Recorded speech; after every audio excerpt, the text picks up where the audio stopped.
अजीत पवार का एक बयान अब राजनीतिक गलियारों की सुर्खियां बन चुका है। ऐसा इसलिए क्योंकि चुनाव के पहले जनता के हित की बात करने वाले नेता चुनाव के बाद जनता के साथ कैसा व्यवहार करते हैं। दरअसल महाराष्ट्र के उप मुख्यमंत्री अजीत पवार उस वक्त अपना आपा खो बैठे जब एक वोटर ने समस्या से उन्हें अवगत कराया। दरअसल अजीत पवार रविवार को बारामती में थे। इस दौरान एक सार्वजनिक समारोह में डिप्टी सीएम अजीत पवार एक वोटर पर भड़क गए। उनके कुछ समर्थकों वोटरों ने उन्हें विभिन्न मुद्दों पर पत्र सौंपे थे। अपने समर्थकों के इस रुख से नाराज अजीत पवार ने कहा, आपने मुझे वोट दिया है, इसका मतलब ये नहीं कि आप मेरे बॉस यानी मालिक बन गए। क्या आपने मुझे अब खेतीहर मजदूर बना दिया है। वहीं महाराष्ट्र के डिप्टी सीएम अजीत पवार के बयान पर शिवसेना यूपीटी के प्रवक्ता और वरिष्ठ नेता आनंद दुबे ने पलटवार किया। उनका कहना है कि जनता ताज देना जानती है तो सड़क पर भी लाना जानती है। वहीं इस मुद्दे पर आनंद दुबे ने और क्या कुछ कहा, ये सुनते हैं।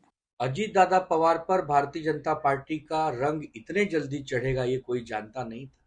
तभी तो अजीत दादा पवार बारामती में अपनी ही विधानसभा में अपने ही मतदाताओं के सामने कह रहे हैं कि आपने हमें चुनकर दिया है तो कोई एहसान नहीं किया है।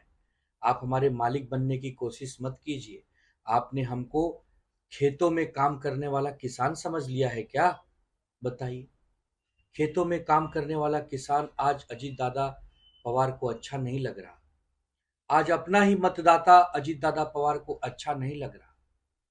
तभी तो वहां की जनता आप कह रही है कि आप ऐसे ही जा रहे हैं जैसे आप हमें जानते नहीं, मतलब निकल गया तो अब आप हमें पहचानते नहीं।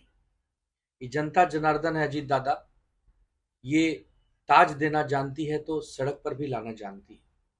आपको लोकसभा में चुनाव हराया तब आप जाकर गांव गांव लोगों से हाथ जोड़कर वोट मांग रहे थे, अपनी गलती मान रहे थे।